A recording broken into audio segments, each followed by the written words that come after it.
Hello po mga kananay.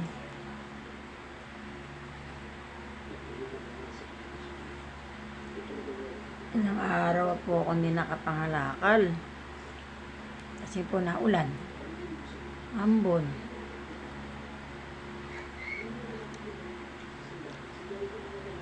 Sana po hindi nyo ako na-miss sa pangangalakal.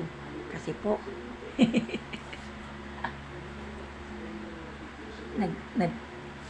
nagbunting bata si nanay. Tsaka bantay din po ako sa aking kapatid. Babantay. Ito po ang problema namin eh. Walang maiwanan sa kanya. Minsan na pong nabagsak. Kasalanan niya. Hindi po. Joke lang po. Eh, mahirap na maiwanan siya. Wala kasama rin sa bahay. Ako, nakakapangala ka na sa gabi. Dahil may bantay na siya. Saka natutulog na po siya.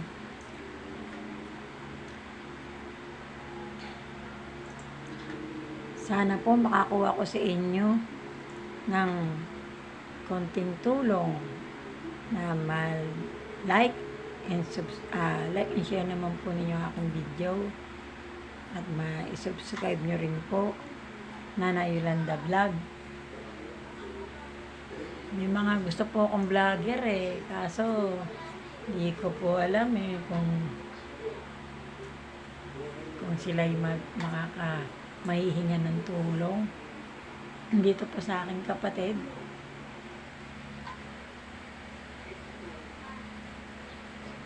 Si kuya na stroke. 3 months na po. Hindi pa rin po nakakalakad. Nakaupo na nakaupo. Tapos yung kaliwang kamay, kaliwang mata niya hindi na rin po gaano makaaninag. Kaya paano siya makakapaghanap buhay?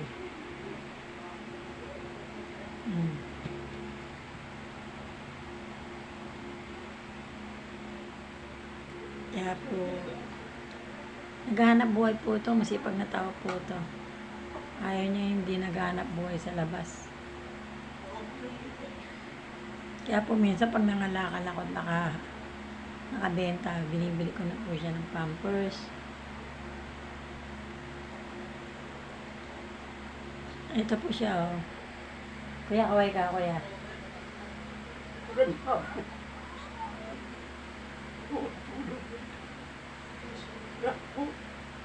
Pilipino, tulungan tayo.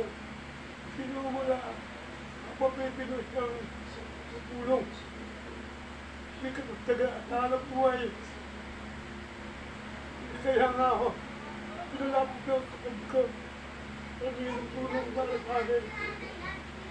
Kung ako makapaghanap buhay, hindi problema nga kung katuwang mo. Ayan po. Hindi po talaga siya makalakad. 3 buwan na po siya rito sa amin. Ang problema rin po ang mga anak niya. Wala pong paramdam. Gusto na rin po niya umuwi at makita pamilya niya. Kaso nga lang po, pamasahe po ang iniipunan po namin siya para makauwi sa pamilya niya. Puhunan. At puhunan din daw po, magtitinda siya. Paano nga po siya makakapagtinda? Hindi pa po siya nakakalakad. Diyan ko rin mamumugang ko. Yan po ang problema. Sino man pwede po makahingi ng tulong sa mga vlogger po dyan na medyo maganda-ganda po ang adhikain sa mga kapwa na nahihirap na tulad namin. Sana po maisama niyo si kuya sa binibigyan niyo ng tulong.